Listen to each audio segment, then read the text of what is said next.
Good morning and good afternoon and good evening to all of our colleagues from around the world. It's so nice to be with you. I want to say a special thank you to Mr. Glenn Lau Key. I'd like to say thank you to Mary Sue Bissell, Shazia Rafi, of course, all of my colleagues from various parliaments and members of Congress from different countries around the world. A happy Earth Day. It's so nice to be with you today, and it's so appropriate that we talk about the environment and how we are going to make a positive difference in our generation in fighting man-made climate change, and how we're going to make this world a more sustainable place to live for all of our people. First point is this, which is I'm so pleased that the United States has rejoined the Paris Climate Change Accords. And President Joe Biden deserves tremendous credit for making this, I believe, one of his very first initiatives upon taking office in January. And so with that, we are now rejoining a community of nations who are committed to making sure that the globe fights as one community against an issue of climate change that threatens not only us, but our children and future generations.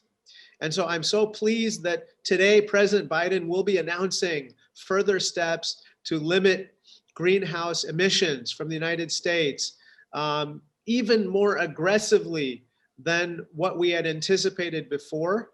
And I'm eager to learn more about how we are all going to cooperate together to achieve all of our collective goals.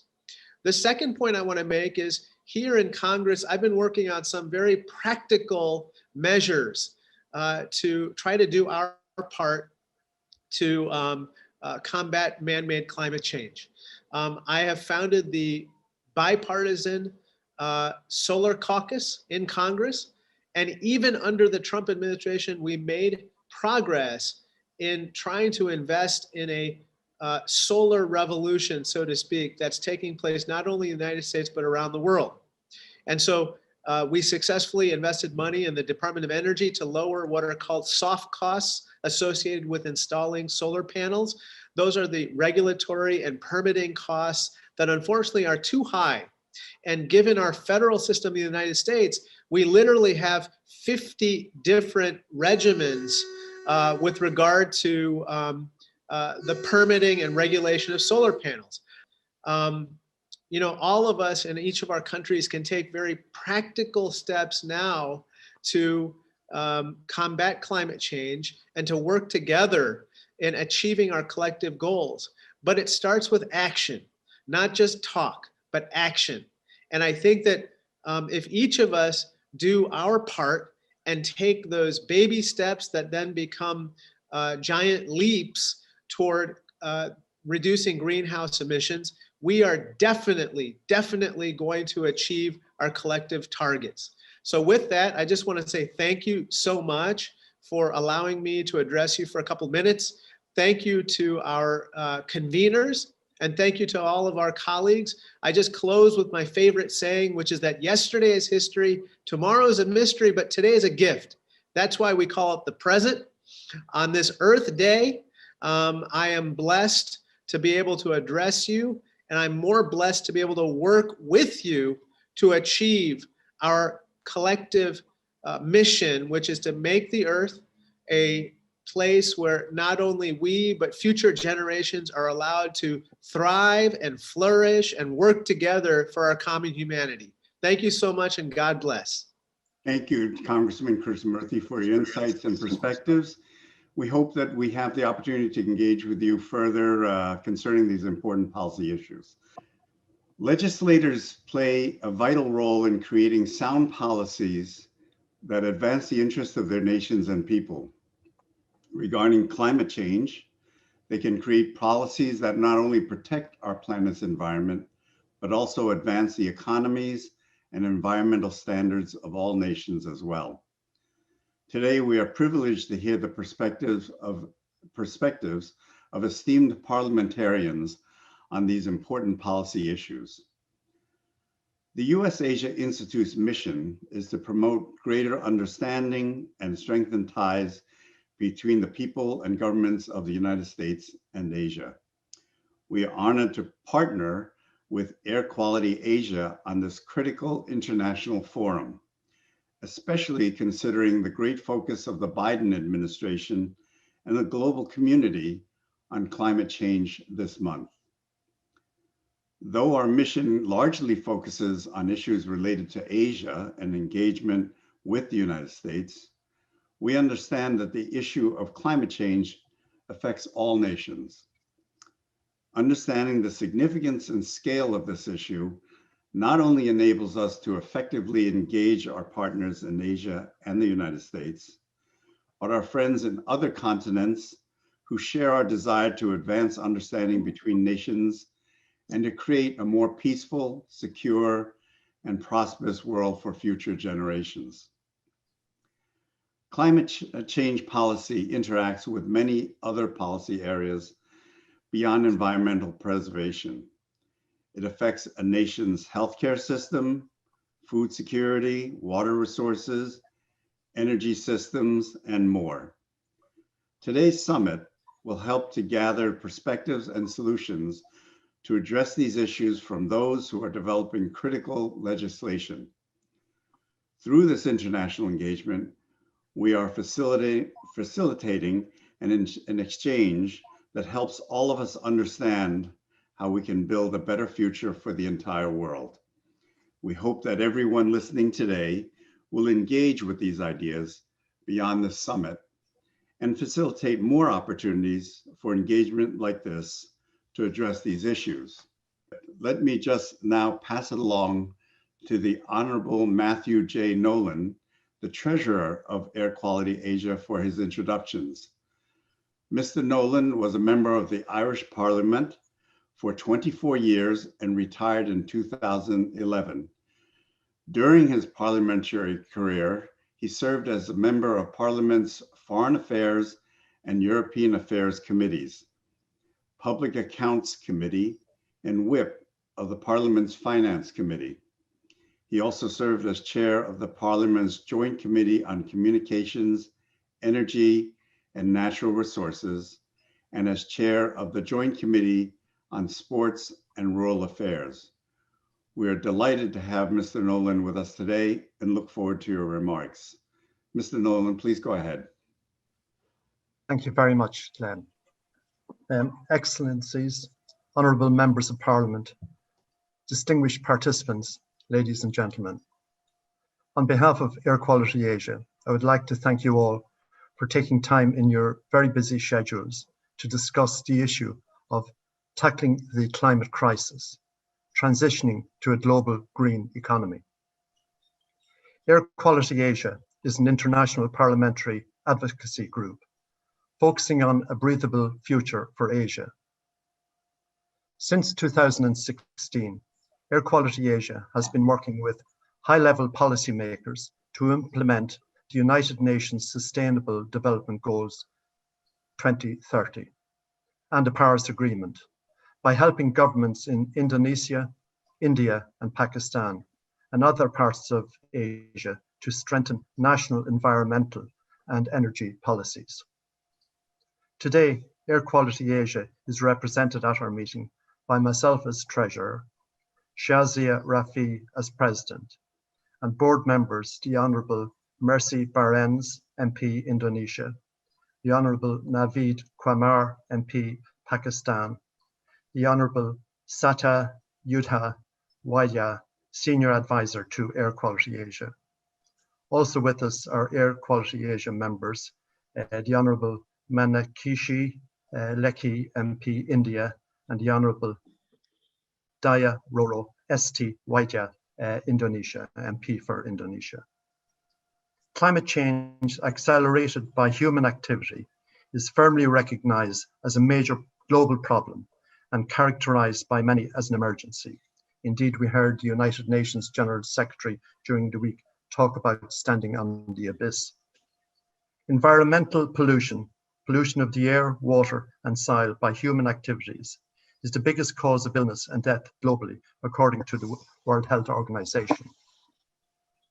Based on our experience in the European Union, concerted action involving national, subnational, and urban agencies is required to ensure that regulatory requirements are actually enforced. Along with regulation, urban layout, transportation, and infrastructural requirements are key factors typically under the control of cities and states themselves. All of these efforts require the availability of adequate human and financial resources, and therefore an appropriate and regular budget allocation. These in turn rely on solid public and political backing for the programme of action. Establishing an effective administration is a gradual and can be a slow process.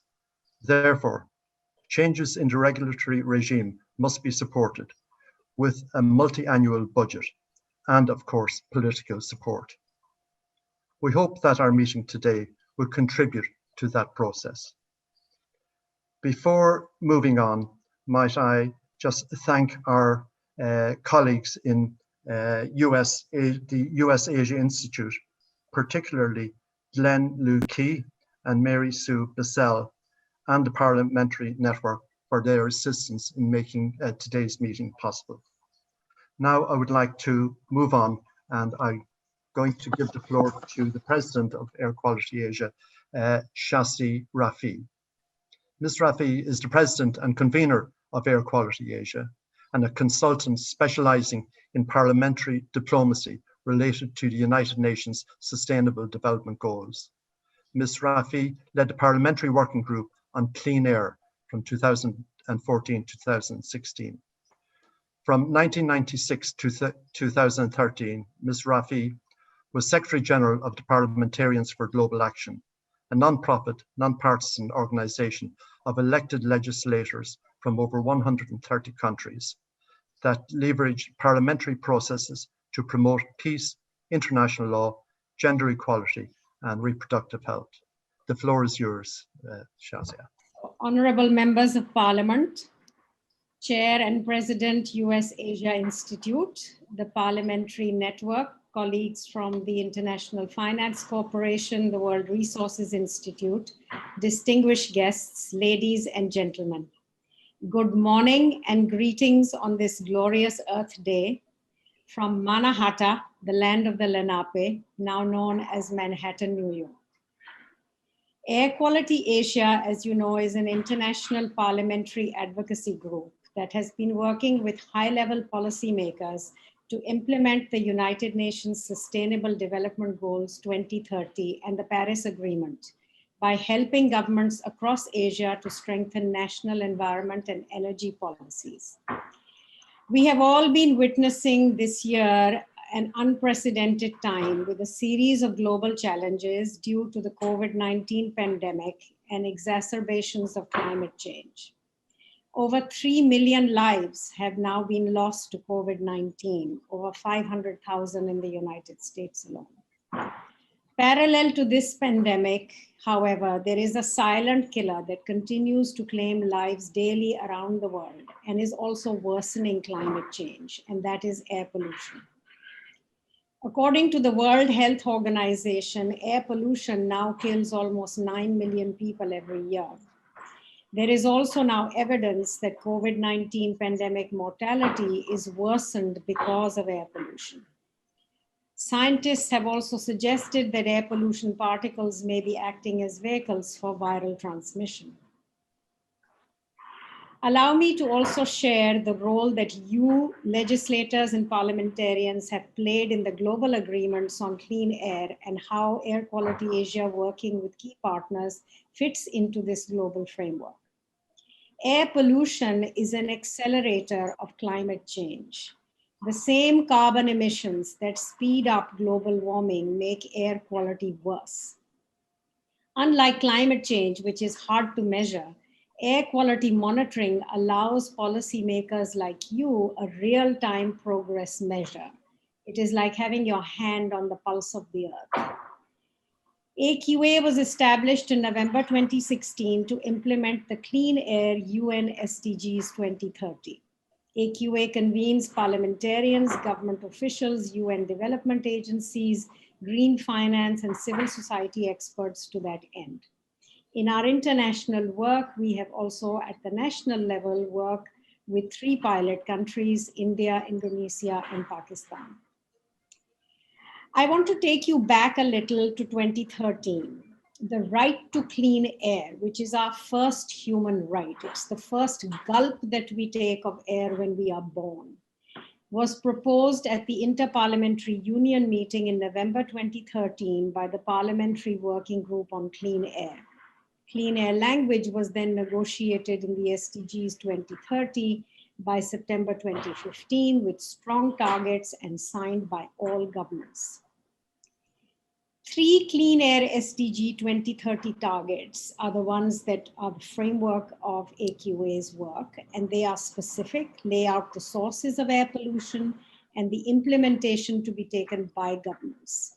UN agencies, WHO, UNEP are assigned as monitors. Development banks are the affiliated agencies to help fund this implementation. However, the challenge in Asia and particularly in South Asia is enormous. Of the world's cities with the highest air pollution, 18 to 20 out of 20 are in South Asia, about 13 are in India. 3 are in Pakistan, and if you add Bangladesh, Dhaka, and Kathmandu, you're basically talking about ground zero there. In addition to the majority of deaths from respiratory illness, asthma, COPD, air pollution, it also causes 36% of deaths from lung cancer, 34% of stroke deaths, 27% of deaths from heart disease. We also now know that air pollution increases COVID-19 deaths by over 15%. According to the research by the Global Alliance on Health and Pollution, GAP, of which we are a board member, these air pollution deaths have a bell curve. They rise as countries move in the industrialization process from low income to lower middle and upper middle income, and they drop again as they reach high income. Why is that? Because our means of generating energy and means of production remain polluting. And our means of transport, while higher income countries have more access to technology solutions that are green and clean. That differential is now changing rapidly as green energy, green production technologies are spreading across the globe with lower prices than thermal and fossil fuels. This revolution is the true green revolution. Most important for policymakers is how will countries pay for this much needed transition to a clean air economy? Part of that answer lies in transitioning from the current cost air pollution is hitting the current national and global economy. As an example from the World Bank 2016 report, India's air pollution had a 7.8% negative GDP impact. Pakistan's negative impact was 5.8% for the same year, Indonesia 5.6%. Later reports show higher percentages as air pollution levels increased. Applying the 2019 GDP figure for India that year, over $200 billion was leaking out of the Indian economy due to air pollution at the time. Globally, it was 5.3 trillion in 2016. These same funds can be transitioned to a clean air, healthier economy across many tracks. A few years ago, we used to hear from people, oh, it's not possible. It took the US three decades to do that. It's not possible for us to do it so quickly. But we know now that it's possible. Within weeks of the COVID-19 lockdown, air pollution had dropped dramatically across the globe. And in Delhi, for the first time, blue skies had returned. From Jalandhar, you could see the Himachal mountains. Nature restores itself if man's destructive activity can be curtailed. But of course, we can't permanently shut the economy. And as you can see, if policies are not changed, pollution returns. So we must and can build back better. We know from data from California, Europe, Mexico, Chile, China, that air quality improvement policies work. India, Indonesia, Pakistan, and other Asian countries are already on that path with national clean air plans and programs. State and city governments are also following up with state-level plans. But just to give you an idea of how hard this implementation is going to be, because it needs targets, timelines, emission standards for power plants, industry, transport. This is a clear visual of the soot that goes into our lungs, depending on which Euro level fuel is currently allowed on the roads or whether it's electric vehicles. There's no bottle for Euro 6 or for an electric vehicle because that's an empty bottle. So that is where we are all needing to move to. Now, whose job is it to get this implementation of goals and standards and laws that legislators enact in Parliament done? The bulk of the responsibility and the power to implement is with national and state governments working in coordination with city administration. Air has no boundaries, either within nations or across nations. It takes a little over 2 weeks for carbon emissions to get from the east coast of China to the coast of California. Legislators, federal and state, working with their government officials, are ideally suited to building this implementation framework within the state, interstate, and globally. Implementation in a democratic system, as you all know as elected legislators in a growing economy, is more challenging. However, your important role as communicators is crucial to convince your constituents, your local industry magnates, your small business owners, and your farmers. Most crucial is your role in transitioning the national budgets towards a clean air economy. One measure are the allocations you make in your national budgets for monitoring and implementation to environment, climate change ministries and agencies. Because we can't stop monitoring even while we begin to ramp up in the right other areas. So for example, in India, in response to rising numbers of motions and questions in Parliament, the Speaker, Honorable Om Birla, held in November 2019 the first official debate on air pollution. Parliament's climate change budget was also supplemented with small air pollution allocations. The budget for new and renewable energy has already been increased by 10%.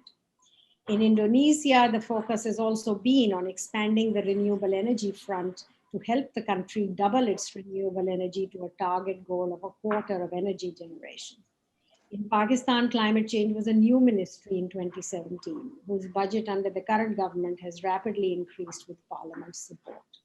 So thank you for the work that you are doing and for your commitment to our right to clean air. We will move on then to Mr. Manish Bhatna. He's the acting president and CEO of World Resources Institute, a global research organization that works to address the urgent sustainability challenges related to food, forests, water, climate, energy, cities, and the ocean. Before joining WRI in 2007, Mr. Bhatna was the executive director of the nonprofit Bank Information Center. He also served as senior economist at the World Bank.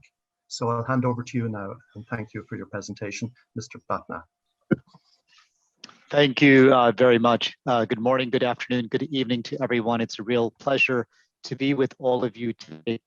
So what I would like to talk to all of you today quite briefly is about the opportunity, the once in a generation opportunity about how we build back better, about whether or not the effort to reflate, to recover from this pandemic, which still rages quite deeply and insidiously in some countries around the world, whether the response to that is going to build back a world that both addresses the short-term urgent challenges that countries face today, but does so in a way that also aligns with the climate goals and the sustainable development goals more broadly. So first kind of really important point to note is that this has been unprecedented in scale. The amount of resources that have been programmed in response to the pandemic has been at a scale that we have never seen in the history of humankind. However, it has been highly asymmetric. What this graph shows is that roughly 28% of GDP on average in advanced economies has been spent in terms of recovery stimulus spend. If you look at low-income developing countries, it's about 2%. So highly unfair in terms of the scale of resources that countries have. What we had seen so far is that much of the stimulus spend so far has not had a sustainability or environmental angle to it. Only about 30% of stimulus spend so far has been environmentally relevant. But that percent is increasing as we move from relief to recovery. But what we have seen so far is that most stimulus spending has been reinforcing business as usual infrastructure rather than low carbon, climate smart, resilient, pro-sustainability infrastructure. This is based on some analysis that Vivid Economics has done. But what is quite interesting, this shows whether or not stimulus spend is trending in a positive direction or negative direction when it comes to sustainability.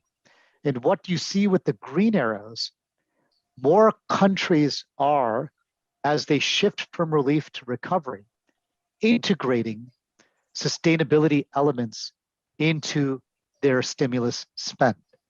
So this is encouraging. We're nowhere where we need to be, but it is quite encouraging. Just to give one example, in the United States, President Biden has put forward a $2 trillion American jobs plan. It's a stimulus program.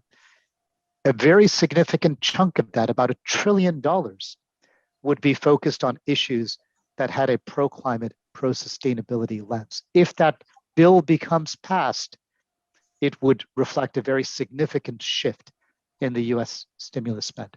Why are countries doing this? Why should they do it more effectively? I want to put forward 4 reasons why this makes sense. The first is jobs. We know jobs are absolutely critical. The loss of jobs has been tragic in countries around the world.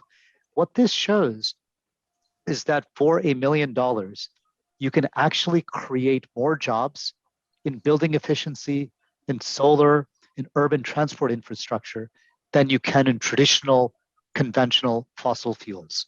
So first point, often investing in clean energy will create more jobs per dollar, per euro, per rupee than investing in coal and gas. The second argument is that green spending also tends to be much more powerful in terms of its effect in stimulating economic growth more broadly. This is a very interesting study that the IMF just released last month that shows that the economic multipliers of renewable energy or sustainable land use are 2 to 7 times larger than in fossil fuels or non-eco-friendly land use. So for the finance ministers, for planning ministers, for heads of state that are most concerned about how to reinvigorate economic growth, the IMF is making the argument that actually investing in these issues, investing in sustainability solutions, is economically more dynamic, will result in stronger economic growth. The third point I would make is that clean energy jobs tend to be more inclusive. In a good way, they are able to reach in rural areas, perhaps more widely than large centralized infrastructure projects as we have seen in the 20th century. They also tend to be more accessible for unskilled labor, which is a good thing to reach those that are most often left behind. I would just add that as this continues, we want to make sure that these jobs continue to be well paid, have benefits, and have strong labor standards. But they are able to be more inclusive often than traditional infrastructure jobs. And the fourth and final point is that if we don't make these shifts, that we are likely to not bend the curve on greenhouse gas emissions. We are not going to realize the Sustainable Development Goals. And we all, I think, recognize and appreciate the very significant impacts of unchecked climate change. This just shows you CO2 emissions over the past few years. And what is striking is even though the world has shut down over the last 12 months, and we saw a decline in greenhouse or in CO2 emissions here by 6.2%, it's projected to return back to normal this year. So we need to see a structural shift in major economic systems if we are going to tackle the climate and sustainable development challenges. The reason these four arguments on jobs, on the economic multiplier for growth, on inclusion, and on reducing climate risk is so important today, why this conversation is so important today. So many countries are debating, deliberating on very important policy and financing packages that will have a very strong impact on the type and quality of growth, the development trajectory model that we take forward after this unbelievably tragic pandemic. This is just an example in the United States, in South Africa, in the EU, with the World Bank, about programs that are all designed as stimulus programs to help reflate economies. The shape, the color of these programs matter dramatically. So thank you very much for this opportunity. It is an incredibly important topic, and parliamentarians, legislatures all around the world have such an invaluable role to play to make sure that as we try to reflate the economy, as we try to stimulate growth, we do so in ways that are inclusive and fair. We do so in ways that are green and sustainable. Thank you very much. It's a pleasure to be here with all of you. Thank you. Thank you very much, Mr. Bapna. I'm pleased to say that Mr. Pathak has now joined us. So I welcome you, Mr. Pathak, and I welcome you now to make your contribution. Thank you. Well, thank you so much, Mr. Loden, and thank you so much for having me. I think Mr. Bapna articulated some of the challenges that we're facing very well, and he's always a hard act to follow, but I'll try my best. Picking up from what he said, really, when the stimulus packages came out initially about 15 to 17 months ago, one was getting quite concerned that this is just liquidity going into the market and essentially leading to asset price inflation, which has actually happened. But fortunately, I think as countries have realized that this is a longer term challenge, they have started to focus a lot more on integrating sustainability into these stimulus packages that they're coming out with. I'm not saying that we are there, but I think we are getting there, but clearly a lot more needs to be done. So let me just give you all the perspective from emerging markets, which is what we at IFC cover. When we look at green investment in the current global context, we're struggling to really first and foremost, how do we tackle the pandemic? And in many countries, as we are seeing, we've still not seen the peak. So we've really got a long way to go. And corporates are really focused on how do we stay alive? How do we pay our salaries to our employees? How do we keep our factories running? But I think we've now started to see a lot of them look, and I'll just give some examples. Say the tourism sector, which has been very hard hit, occupancies are at an all-time low. So one thing that we've done is gone to some of these tourism companies and said, we are prepared to give you liquidity support, but over the medium term, you will need to start retrofitting your existing hotels and make them green. So what this we expect, and we are hoping to scale to roll this out on a much, much larger scale. We've done one deal in Thailand, but we're talking to at least 3 or 4 others. So what this will do is it will also create a new sort of new jobs in sectors that today there are no jobs. So specialists who understand green buildings, engineers, staff who can go and check them, auditors. So that entire ecosystem is, I think, what we are looking to develop. And this is a good time. Similarly, extending this more, and I'm focusing a lot on green buildings because that's an area where we think there's going to be a lot of growth going forward. Retail has been hard hit in many countries. Real estate has been hard hit in many countries. So can we really go back to these clients and start asking them to focusing on supporting them with liquidity, which is what they need first and foremost, but then helping them recover in a manner that's green and sustainable. Just by way of example, I think our green buildings tool, we've used it in emerging markets. We've invested almost $5 billion, and we're hoping to scale this up at least 2 to 3 times more in the next 3 to 5 years. But this also requires a lot of support from governments. You need to work with governments, which is what we're doing simultaneously, in terms of ensuring that they can adapt or evolve their standards and make them greener, at least, if nothing else. So an interesting thing that we did in India is we convened the Sustainable Housing Leadership Consortium with the CEOs of the top 5 property developers. So what I'm trying to get across here is that we need the governments, we need DFIs like ourselves, and we need the private sector to make it happen. Another area where I think we are seeing a lot of uptick, and I think it's all over the press now, is entire green finance space. So we're seeing a lot of it in developed countries. It's been a bit slow in terms of commercial banks and funds in emerging markets to pick up. But that's an area that we've been working on at the IFC for the past 5-7 years. And it's been slow, like I said earlier. But the good news is, I think as people are seeing that the pool of capital going towards the green economy is expanding, and the pool of capital going towards what I would call the gray or the brown economy is contracting, I think we're going to see a lot of shift, and we're going to see a lot more financial institutions in emerging markets take on this challenge and start greening their portfolios. So we're working with banks on areas like climate risk, but also helping them understand new sectors that they can look at.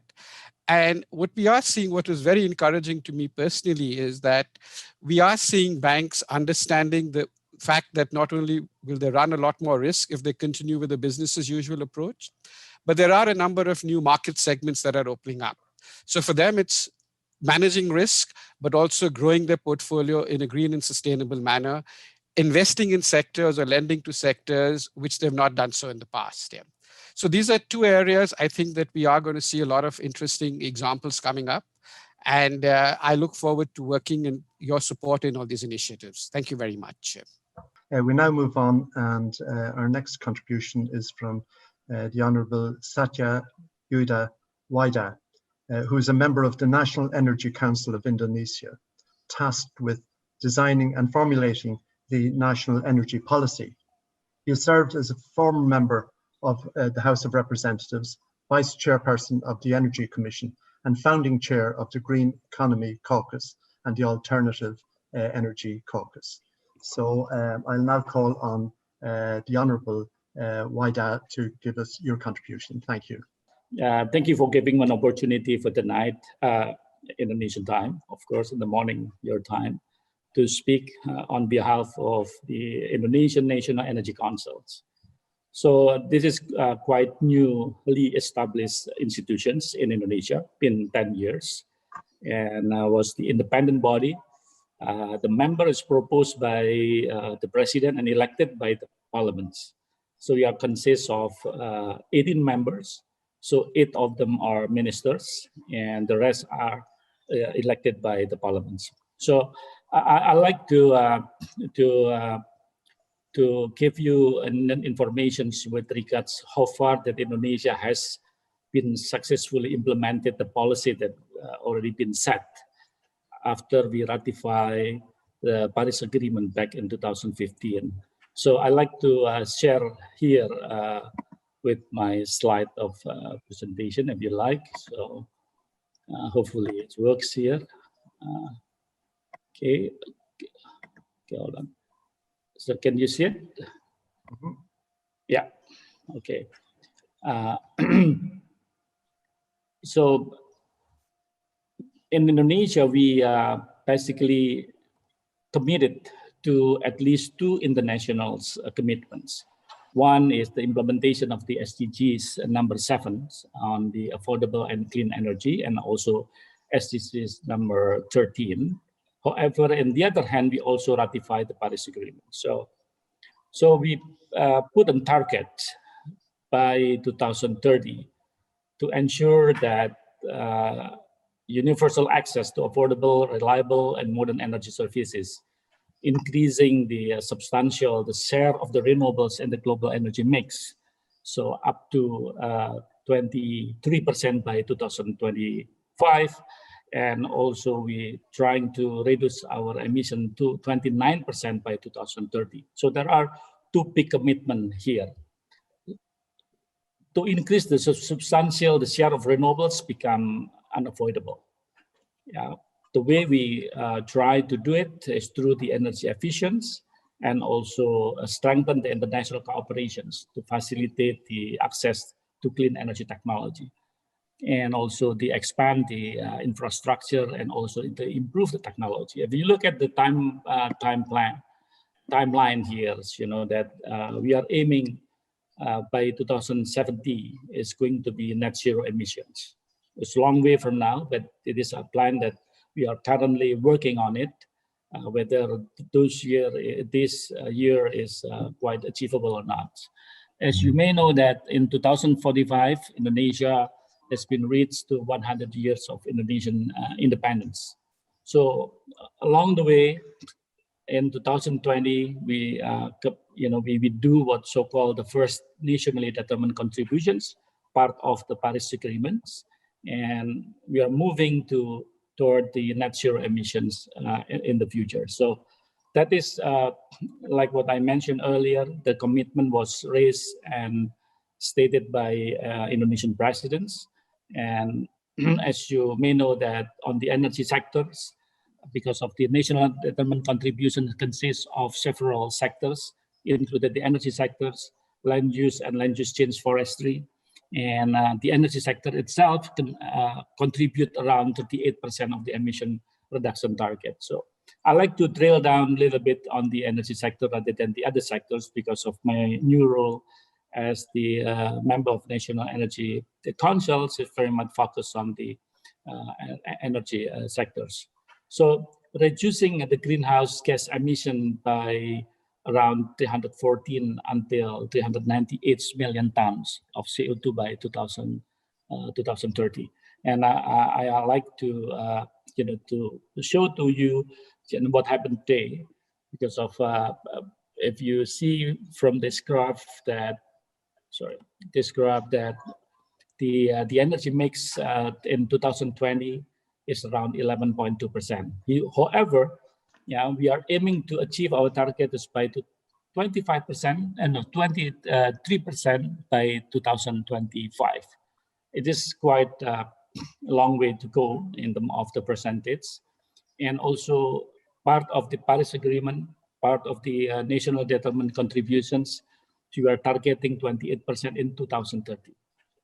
So that those two numbers that we have to fulfill. If you see in the 2020, we contribute around 64 million ton CO2 emission reductions, even though we're targeting 314 million ton CO2 reduction by 2030. So the effort is to increase the renewables energy generators through the energy efficiency, use biofuel, implementation of biomass, co-firing to the existing of the coal-fired plant, use the electric vehicle, and transition to green fuel and also clean technology. So if you look at from the demand standpoint, we assume that the economic growth up to 2030 is around 5 to 5.5% per year. So those are Indonesian plan and also the realization as per 2020. So if you look at from the national energy management policy, at least there are three things that we're trying to elaborate here. One is the energy security, and the other one is national energy independence, and the third is quite important here is the energy sovereignty. And from those three, is actually Indonesia are able to meet with the energy security, because of in energy security there are 4 factors that has to be fulfilled. One is access to the infrastructure, security of supply, affordability, and also the environmentally friendly management. So why that kind of national energy security quite important? Because of the affordability, it has to come at the first place compared with the other requirements. So, the success or not success, the implementation of changing from fossil fuel to the renewables is based on the affordability of the people, where the government trying hard to fill the gap if the affordability has become an issue. So for the national energy independence, it's quite difficult to achieve in Indonesia because we are net oil importer, since 2009. So what we plan to do at the moment is how to fulfill this, to supply from many sources, from either from other country, and also utilize as much as possible our renewables energy. Energy sovereignty is basically driven by our constitution, where the government has a implement what's so-called the ideology in managing the Indonesian natural resources, and where we are not following market economy as as a whole. So that's what's different between Indonesia and any other country in terms of the energy sovereignty. So, and we also changing the paradigms, the way we manage the energy at the moment. In the past, we used the energy as a commodity, but now we're trying to use the energy as a capital for the development, become one engine of growth. So we optimizing the energy utilization through the national economic development, creation of the added value of the country, and also creating the employments. That is become norm of our energy policy at the moment. So if you look at from the consumptions on the gas, we like to end our export of gas because Indonesia considered of the country who exported gas quite big, since 90s up to now. But we are going to end to export our gas and to fulfill the domestic demand by 2035. And coal, as you may know, that Indonesia is also a coal producer. We are the biggest coal exporters in the world. And if you look at the consumption is around 60% in 2019. So we like to end our export of coal by 2046. That's all those the policy that we like to implement, for now and also in the futures. If you look at from the national energy planning here, that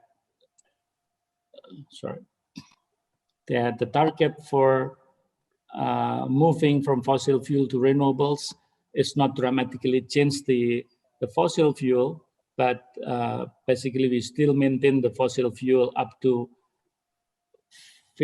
40. Hold on a second. Oh, man. Up to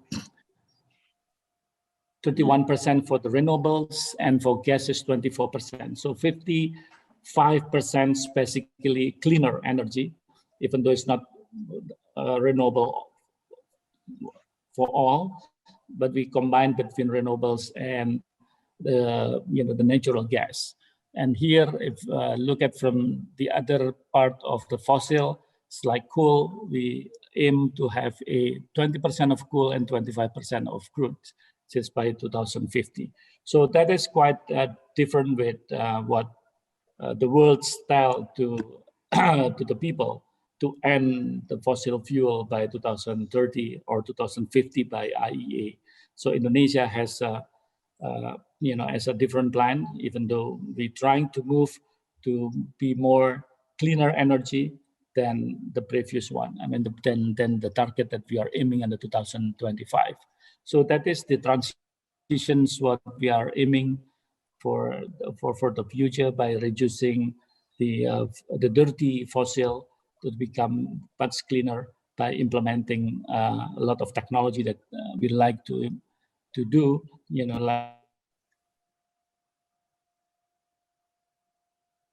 gas utilizations compared with the crude oil for the domestic consumptions. So those are our policy in the future. So it means that it reduced the emission quite significantly.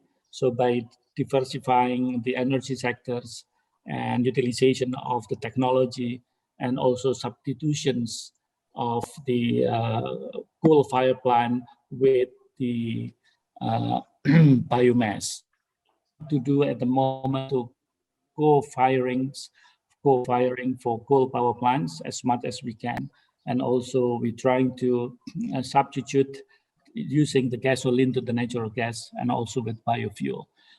From all those strategy that we like to implement, it contributes a lot in the emission reductions in the futures.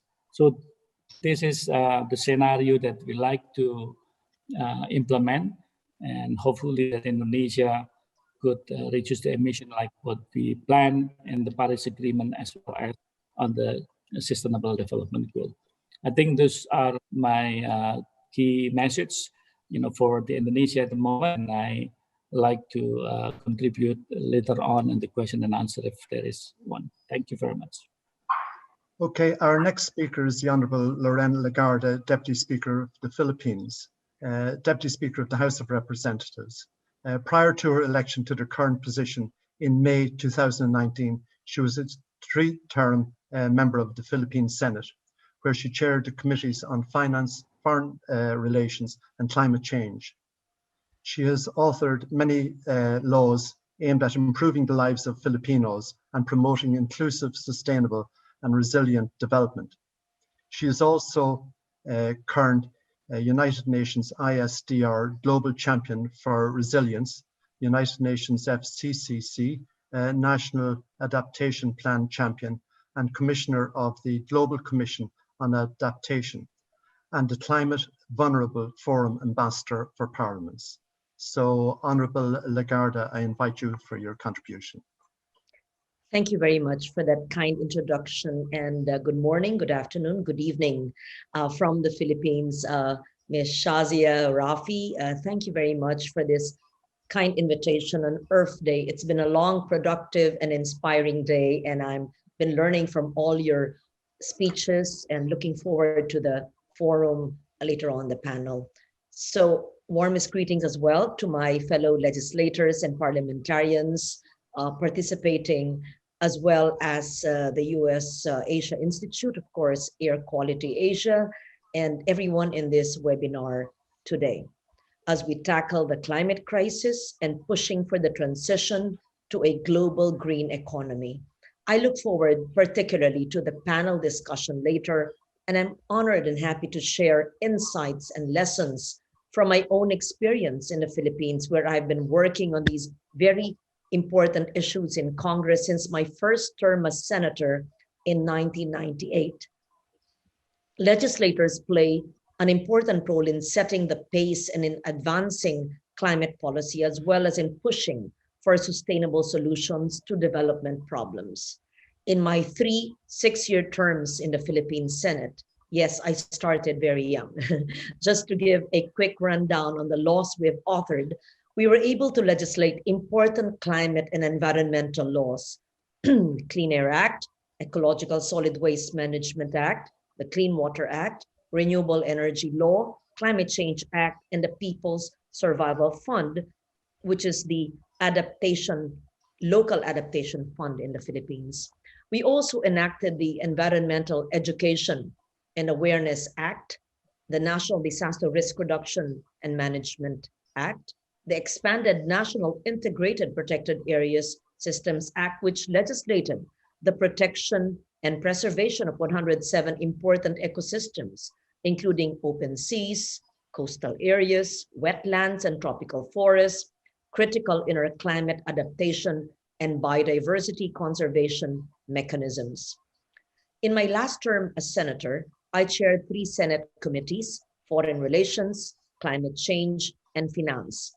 And in these capacities, I sponsored our concurrence in the ratification of the Paris Agreement, as well as recommended changes in our government's national budget to enhance adaptation and mitigation provisions in our government's annual budget. And now, as representative in the Lone District of the province of Antique in the House of Representatives, one of the bills we are prioritizing in the House of Representatives is a national ban on single-use plastics. As part of the whole suite of solutions we will need to address this problem, including establishing an extended producer's responsibility, improving waste management, incentivizing consumers, retailers, and manufacturers, exploring alternatives, and raising awareness and changing our behavior. Another bill I filed recently seeks to implement an ecosystem and natural accounting system. The proposed Philippine Ecosystem and Natural Capital Accounting System, or the PENCAS law of 2021.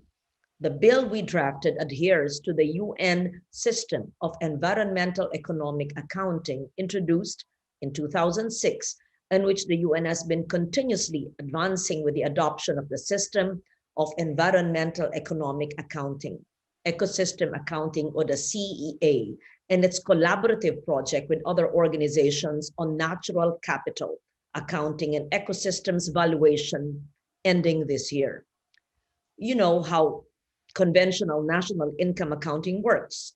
Values of goods and services aggregated or produced in a country and formulated into development indicators, GNP, GDP, which then serve as measures of economic performance. Though these indicators are, of course, useful to a certain degree, they don't actually give us the full picture. They don't take into account the consumption benefits of products and amenities provided by the natural environment, waste disposal services, and pollution, which are part of marketed commodities but are not valuated and reflected in income accounting.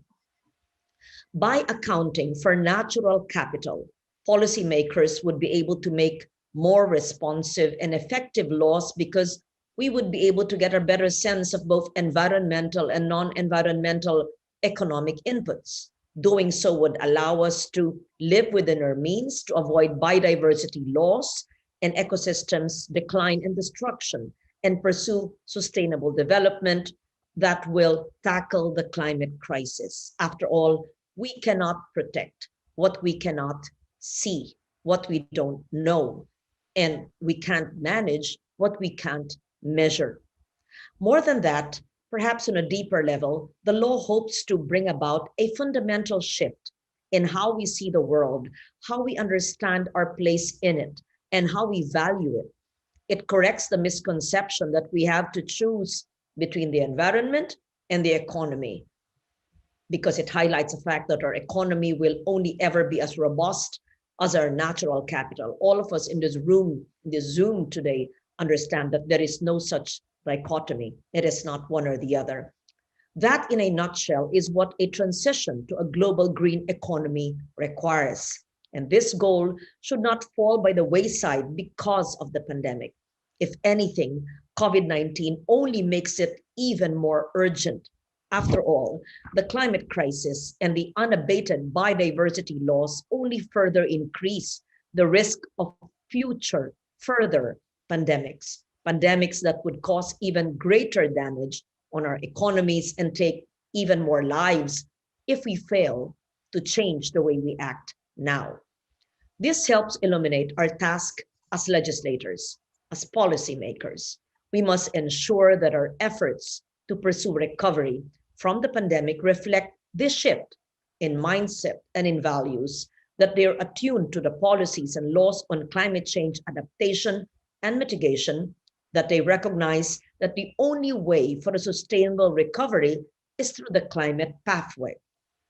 My experience as a legislator in the Philippines of more than 20 years offers some insights on what challenges actually lie ahead.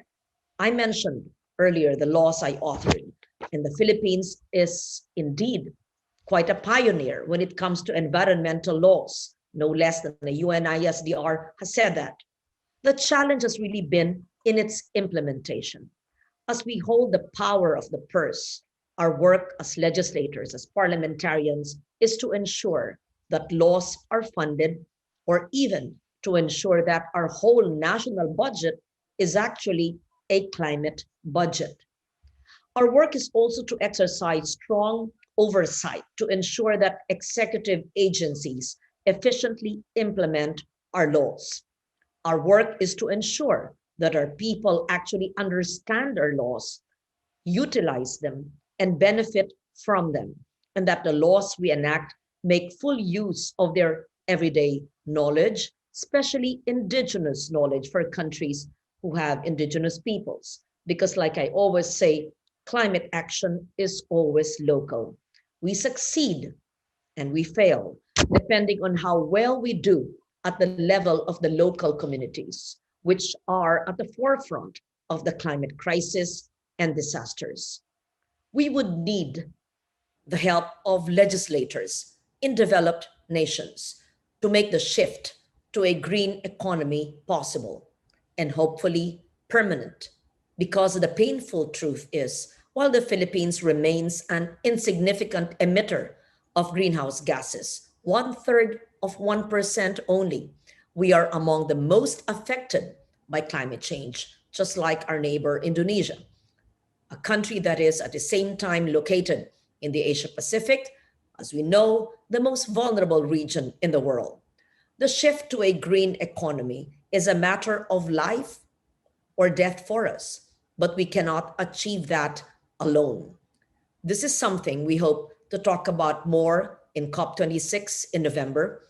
The conference should be an opportunity to bring back global focus and regain more momentum in the pursuit of the Paris goals to limit global warming to 1.5 degrees Celsius. The conference has to emphasize the climate crisis as an even bigger threat than COVID-19. We need to make up for the long delays and lost time on our global pace on climate action because of the pandemic. And we hope that COP26 zeroes in on the opportunity to pursue ambitious climate action as we promote sustainable pandemic recovery.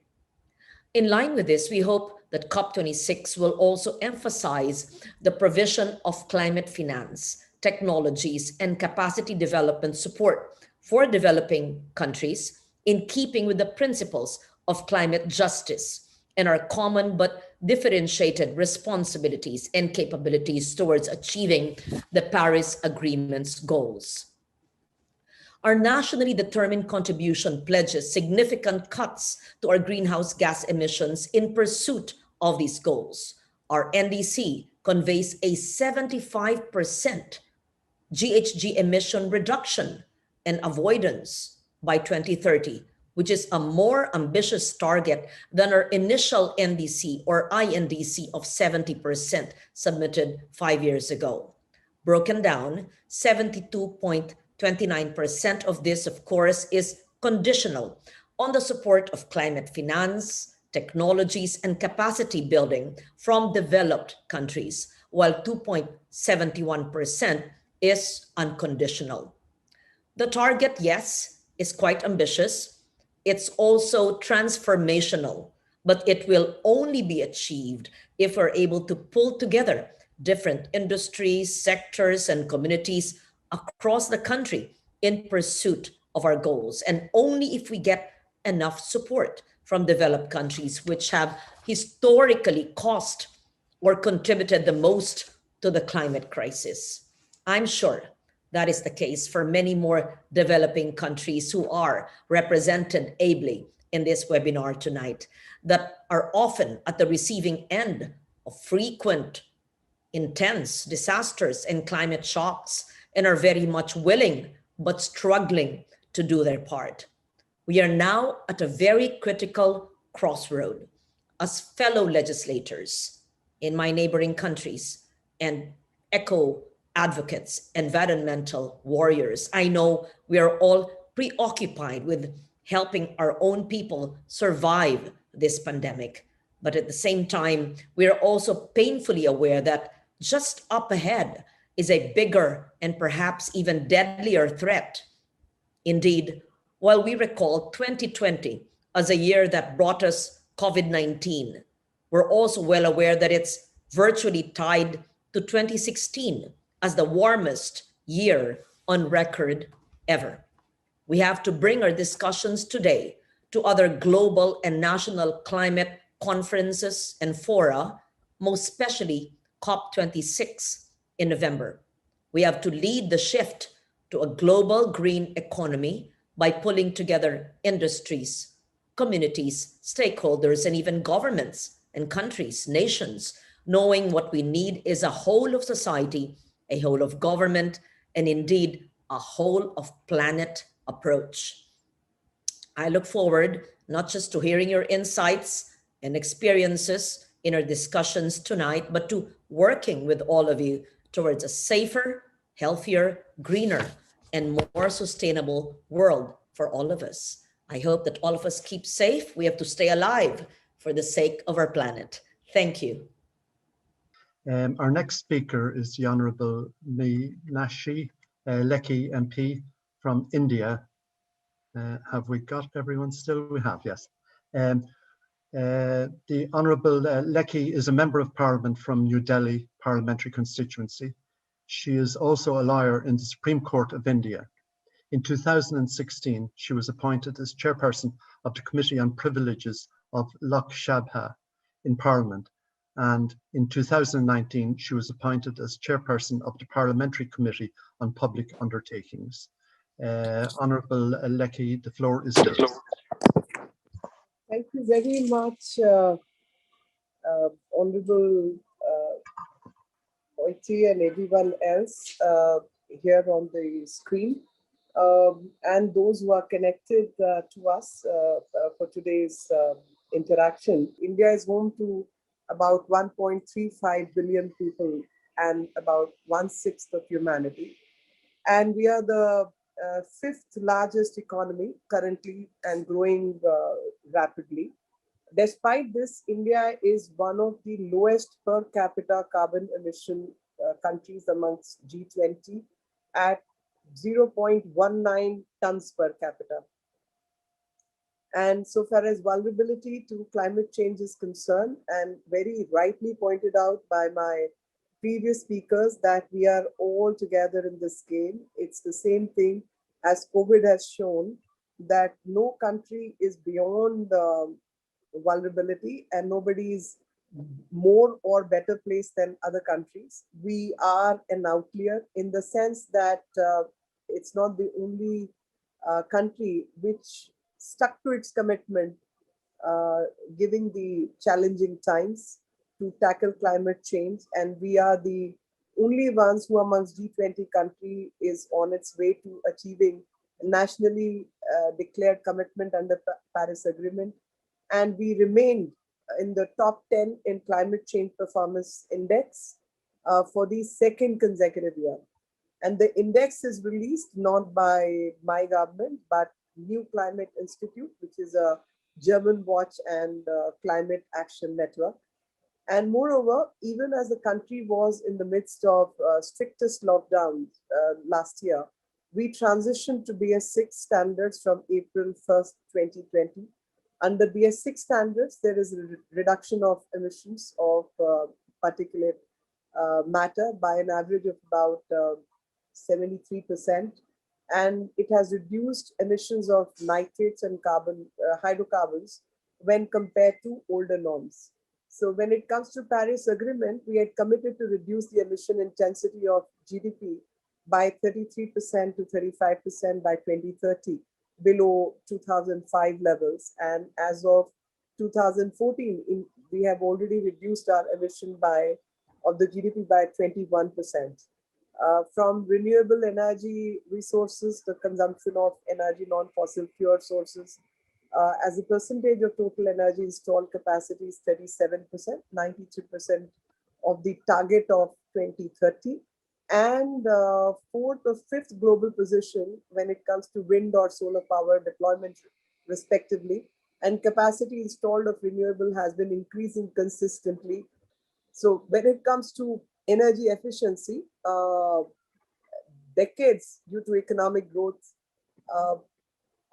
we expected certain changes, and according to IEA, India has managed a reduction of 15% of annual energy demand and 300 million tons of carbon dioxide emissions over the period of 2000 to 2018.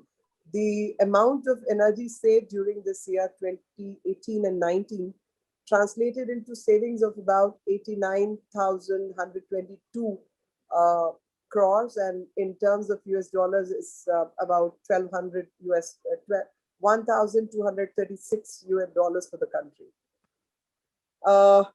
I can go on talking about National Electric Mobility Mission and NAPPC, which is a National Action Plan on Climate Change in 2008 to tackle climate change. And even in agriculture, PM Kusum is a scheme where farmers are incentivized to set up solar panels in their farmland. And by 2022, this scheme is expected to add 25,000 megawatt of solar energy. The government of India has also various schemes from CAMPA, which is National Mission on Afforestation Program on the Namami Gange basin.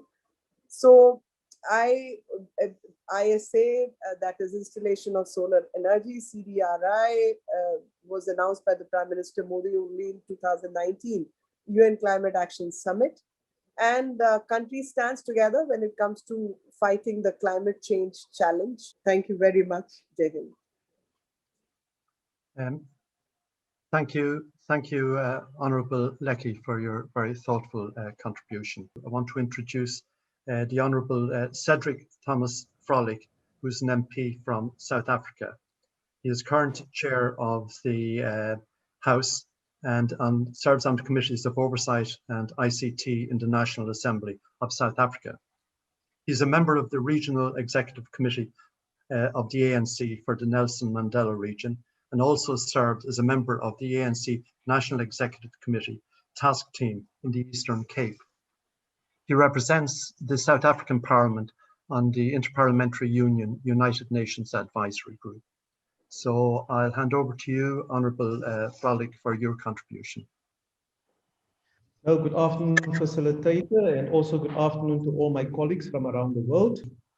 I'm greeting you from South Africa, Cape Town, on behalf of the Parliamentary Network. That's a network of legislators that works closely in collaboration with the processes at the World Bank and also at the International Monetary Fund.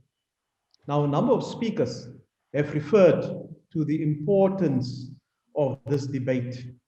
And I want to highlight, for the few minutes that I have at my disposal, colleagues, the key elements of a green economy, which are a low carbon development, resource efficiency, and social inclusion. I can say with pride today on Earth Day that in my constituency in the Eastern Cape, we've managed to get a multinational, Volkswagen International, operating as Volkswagen South Africa, to play an instrumental role in mitigating against climate change, where they are currently planting thousands of spekbooms. Now in the Eastern Cape and in South Africa, the spekboom is known that when you plant them and they grow, they reduce the carbon emissions that are taking place, and they also absorb the amount of carbon in the atmosphere. So well done to them. The economic model of a green economy recognizes natural capital as a key economic asset and seeks to drastically reduce waste and limit the resources and energy that go into the consumption and production. Furthermore, an inclusive green economy and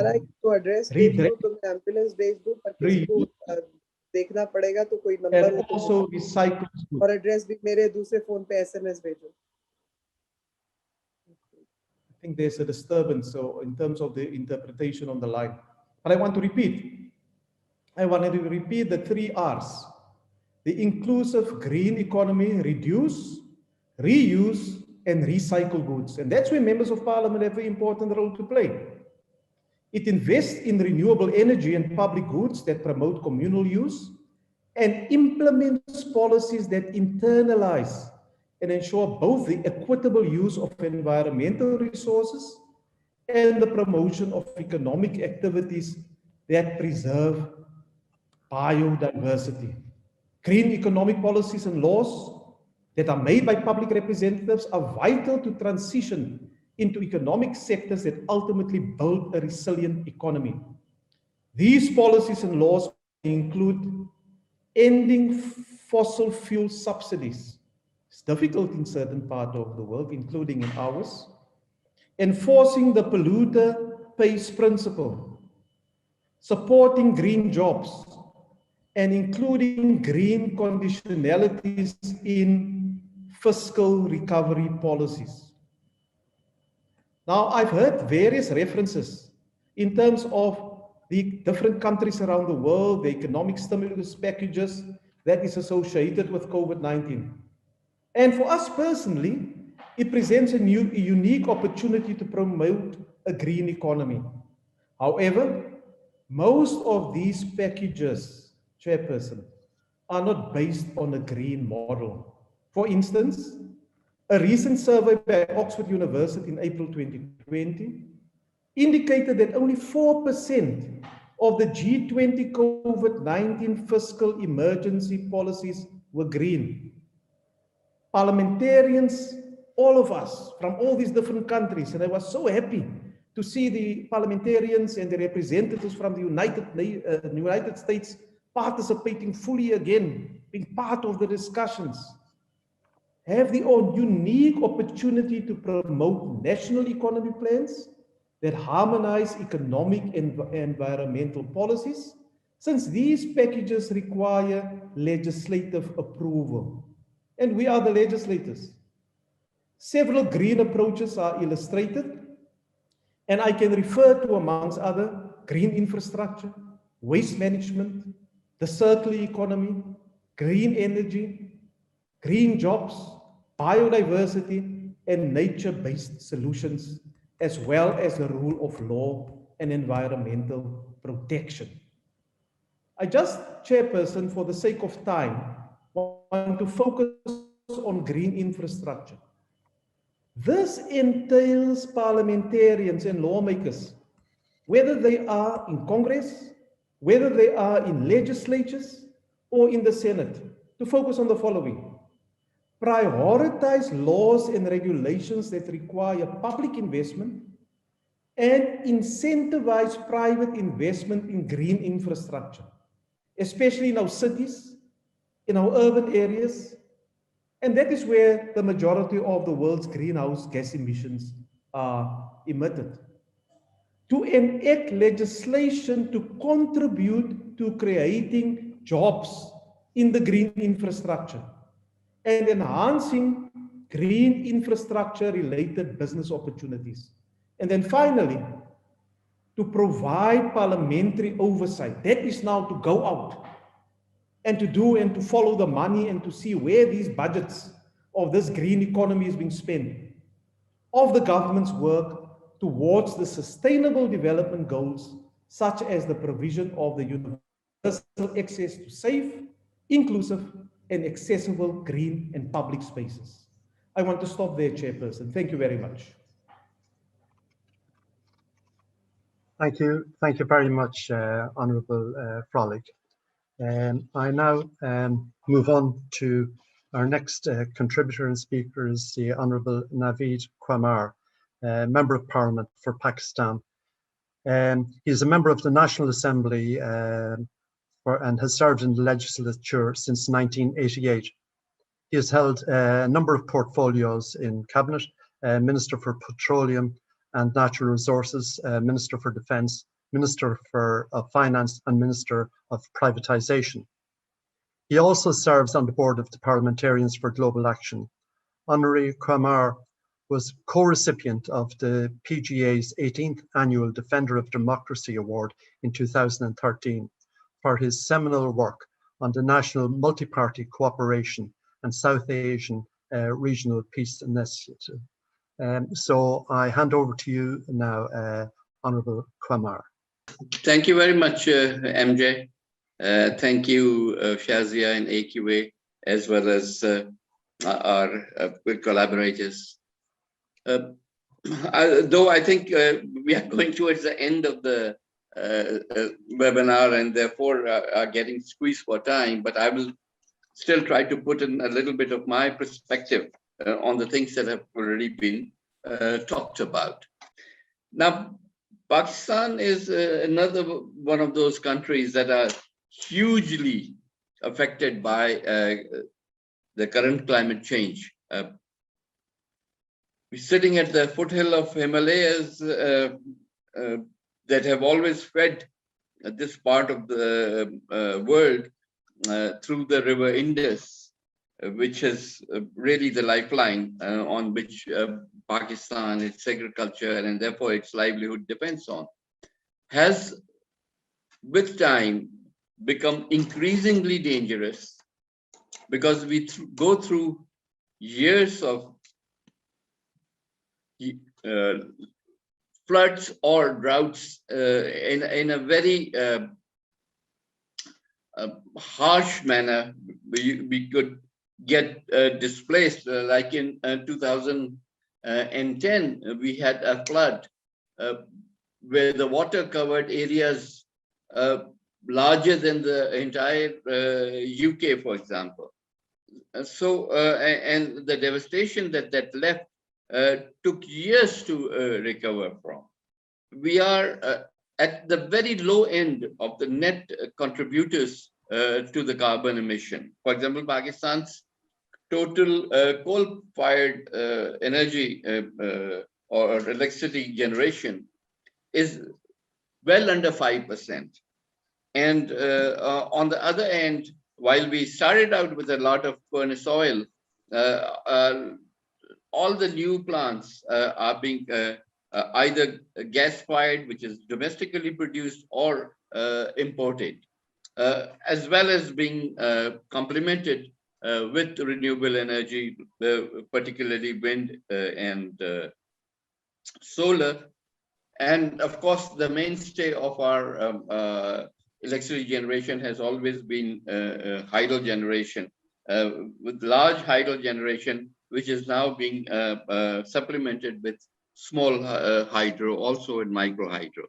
But ultimately, we as members of the international community have to start looking at things beyond national boundaries. Some of the issues that I wanted to touch also on was things like air quality measures, because air quality is something which, as was shown by Shazia earlier, this whole South Asian region is amongst the worst affected in terms of air quality. And yet a lot of these pollutants don't stop at national boundaries. So those are again areas where there is a need to have a regional approach and see not only an international approach to these things, but to say how we can in South Asia stop this. Same is with coastal protection and so on. I guess with the hammer having fallen, I will conclude, but let me say that we are looking forward to what happens as the climate summit, which is happening simultaneously with this seminar, and see what the leaders of who were also the chief polluters, unfortunately, contribute today, and how we can then, based on that, make our own plans in order to make this a safer world for all of us. Thank you. Our next contribution is from the Honourable Mercy Barnens, Member of Parliament in Indonesia. She's a member of the Indonesian House of Representatives, chair of the Green Economy Caucus, and a member of the House's Commission on Energy and Mineral Resources, Research and Technology and Environment, as well as the Inter-Parliamentary Coordination Board. Honourable Barnens, I welcome you. Honorable Chairpersons of US-Asia Institute, Madam President of Air Quality Asia, members of Parliamentarians, Excellencies, and distinguished colleagues. First of all, I would like to say thank you for this opportunity to address you to US-Asia Institute and Air Quality Asia, of which I served as a board member. It's an honor to address this important webinar, which will be a significant step for us to move forward in mitigating the impacts of climate change and preserving the environment while building our country through low-carbon development planning. Excellencies, ladies and gentlemen, while the COVID-19 pandemic is still dominated global attentions, climate change as one of the global crises is still a major issue around the nation until today. Climate change, however, is a grim reality we are going to wake up to again tomorrow, and yet it feels like a never-ending homework for the better future. To be honest, climate change is transforming our environment, economic, health, and society in diverse ways. It can be detrimental to the weather conditions, for example, and as a result, it could be changes the frequencies of extreme weather events like floods, droughts, and other disasters. For instance, in Indonesia, according to the National Disasters Management Agency, there have been 763 disasters until March 2021.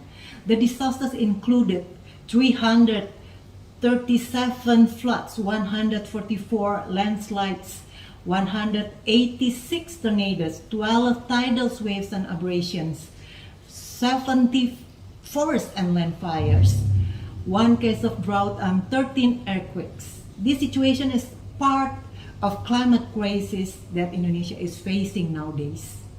Excellencies, ladies and gentlemen, in order to tackling the climate crisis, therefore, all countries in the world, included Indonesia, must be responsible and should play a significant role to protect our environment through green policy making, increase the critical awareness and substantive participation among multi-stakeholders to achieve the eco-social justice in sustainable development process. Certainly, as legislator in Commission 7 of House, which concerning in national energy and mineral resources, research and development, and involved in green economy caucus as well, we are still formulating and ensuring that the policy making can fight and mitigate effectively the climate crisis to support the sustainable development itself. As an example, today the Renewable Energy Bill is one of the green legislation products have become a priority list in the National Legislation Program, which submitted by Commission 7 in this year. Therefore, the Commission 7 targets that Renewable Energy Bill can be completely discussed with the government by end of this year. In order to achieve the goal, Commission 7 is still consistent and continuously hold effective discussion and consultation with various multi-stakeholders, such as private sectors, universities, NGO, journalists, and many others, to continue to deepen the materials and substances that is more comprehensive and to get their various perspectives of issues related to the Renewable Energy Bill. The public consultation process is targeted to accomplish in June 2021, and the first level talks are expected to be completed around August this year. There are some crucial points that has been discussed on Renewable Energy Bill, such as regulates the utilizations and development of renewable energy, regulates the scheme of providing incentives for investment in the clean energy sector, while these incentives will be provided for polluting energy through carbon tax policy, regulates system standard and procedures of transitions of clean energy from fossil energy to renewable energy, regulate scheme of renewable energy funds, regulates dispute settlement system among the related parties, and regulates capacity building and community participation and renewable energy development as well. All these points are still being discussed further with experts from various perspectives before October 2021. We do hope that the presence of Renewable Energy Bill can become a new legal protection to accelerate the development and utilizations of renewable energy gradually and measurably, provide legal certainty and conducive environment for renewable energy investment. In the National Midterm Development Plan 2020 and 2024 has included the low carbon development policy of Indonesia, mitigation and adaptation and resilience of climate change agenda based in SDGs, and it has created a new order and changed fundamentally the directions of developments in Indonesia in the future. Members of Green Economic Caucus came from different parties and commissions, so it gives fully advantage for us to play a significant role to influence the green legislation, green budgeting, and green-based oversight through cross-cutting issue of low-carbon developments. Caucus also gives significant contribution to another bill such as disaster bill by including the term of climate disaster into the disaster bill of Commission 8, actively in Commission 4 to ensure the content of National Resources Conservation Bill, which is currently discussed and give the huge impact to tackling climate crisis as well. Caucus is still running open public discussion through various approaches such as seminar or webinar, FDGs, public consultation, public campaign through social media, etc., with multi-stakeholders to engage extra parliamentarians' movement and perspectives into the parliamentary mechanism and produce policy making of climate change eventually to be more inclusively. Excellency, ladies and gentlemen, until 2020, Indonesia stood at 11.5% of renewable energy in national energy mix, while the targets to achieve the share of renewable energy in the national energy mix is 23% by 2025. This policy combined with Indonesia's commitment in NDC of Paris Agreement to reduce emissions to 29% with national efforts or 41% with global support by 2030. We do hope that it can be a dynamic platform policy of renewable energy and environment technology as well. So Green Economic Caucus still keep moving forward. Thank you very much. Our next contributor is the Honourable Senator Nelly Taza. She is Vice Chairperson of the Moroccan Senate, as well as Vice Chairperson of the Moroccan Association of the Private Sector, CGEM. She is a communications specialist who founded A3 Group in 1992 and is founder in 1998 of the emblematic music festival. So the floor is yours, Senator, and thank you. Thank you. Thank you for the invitation, ladies and gentlemen, honorable members of parliament. It is my pleasure and honor to be invited to be part of this conversation today.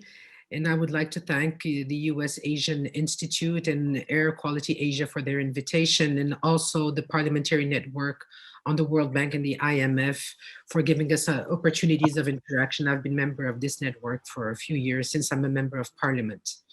The Kingdom of Morocco began a national debate about the future of energy, resulting in a fundamental policy redesigning a goal that renewables would produce 42% of the country's power by 2020. This target has now been raised to 52% by 2030. In 2011, the new constitution voted by the Moroccan population has given constitutional value to sustainable development. In other words, development in its economic aspect will have to be considered by the states in the broader framework of human and sustainable development, taking into account the environmental aspect at all levels. And in 2014, we adopted a framework law, which is a national charter for the environment and sustainable development. I think only 58 countries in the world today have such a framework law. And one of the latest main decisions that have been made in the country that I want to highlight, that highlights the determination of Morocco and to go forward in such a strategy, is the creation of, in the current government, of a ministry dedicated to the green economy. So yes, Morocco aims to decarbonize the economic activity. It has also a national water strategy, a waste management strategy, and it is a well-known country. It is a pioneer country in renewable energies with solid wind and solar investments. We have today 7 solar power plants and 9 wind power plants. We had an ambition to reach a target by 2020 of 6,000 megawatts per hour, and we have reached today 4,000 megawatts.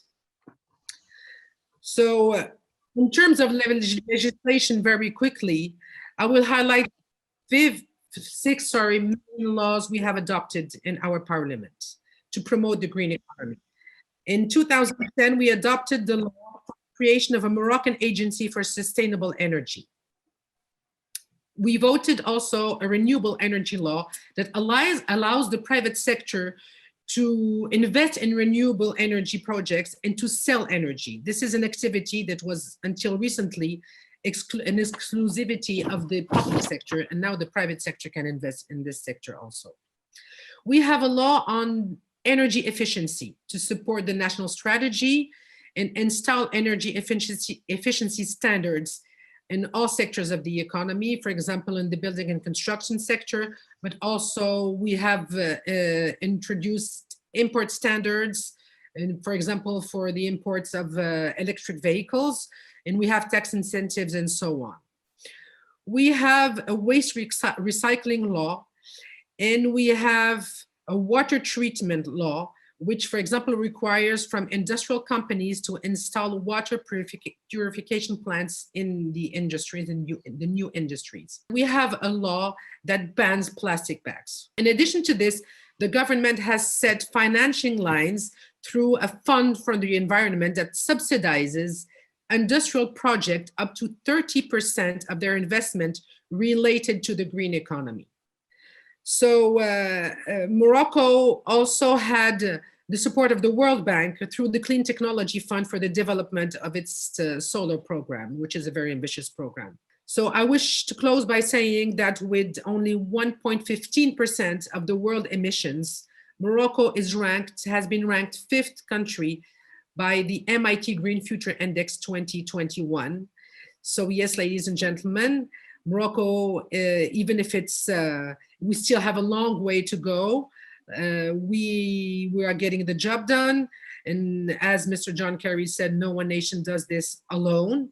And it is fortunate that the time is back, that we share again the urgency to tackle climate change and to protect our planet through an economic development based on solidarity and responsibility. And I thank you for listening and look forward for more collaboration and discussion. Thank you. Before handing over to our final speaker, might I, on my own behalf, thank all the contributors who have made such valued contributions to our webinar today, and to again thank the staff and members of the USAI Institute and Air Quality Asia for organizing this event. Our final and concluding speaker today is the Honorable Daya Roro St. Waja Putri, a member of Air Quality Asia and the youngest member of the Indonesian House of Representatives. She is Secretary of the Green Economy Caucus. She is the co-founder of the Indonesian Energy and Environmental Institute. So our final speaker, I hand the floor over to you now, Honorable Putri. Wonderful. Thank you very much. Good evening and good morning, considering we are in different parts of the world. My colleagues, honorable fellow members of parliament, senators, ladies and gentlemen, happy Earth Day to everybody. And of course, thank you USAsia Institute and Air Quality Asia for having me take part in such an important discussion.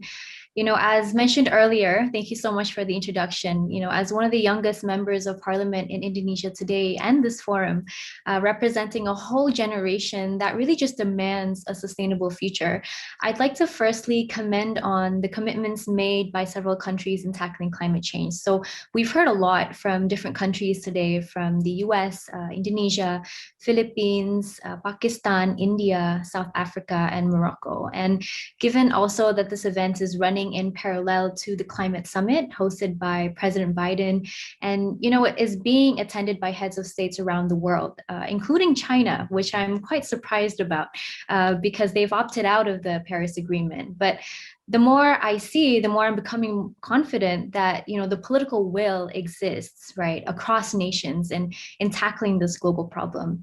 And we've heard today the importance of reducing greenhouse gas emissions as a way of abiding the Paris Agreement, and of course, in creating a sustainable future for all. And that involves improving our air quality as well. And earlier there's some of you have mentioned the importance of energy transition by optimizing on renewable energy and moving away from fossil fuels. We've also heard about making sure budgets are allocated in realizing the SDGs, to even banning single-use plastics, which I fully support, and I hope our country can effectively do the same, considering that certain cities, including Bali, have enacted this law. And to even ensuring that there is a rise in green public spaces. So really just integrating green urban planning to our cities. We recognize that policies are currently in place, which is the good news, but the most important thing by this point, in my opinion, is to really just act on them, right? To continuously monitor and evaluate how these policies are being implemented.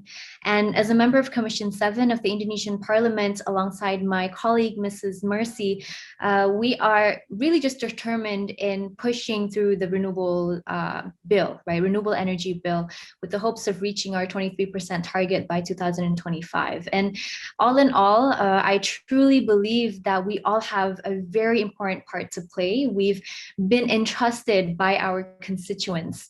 I myself represent 2 million people and a country of 270 million people. And we all respectively each have, our fair share of constituents. And they've entrusted us to fight for what's needed. And I think we should continue in using this power for the greater good of the people. And so with that being said, let's join hands virtually in ensuring that we can achieve our targets together. And I also hope that we can rise above the pandemic that we are currently faced with. Thank you very much.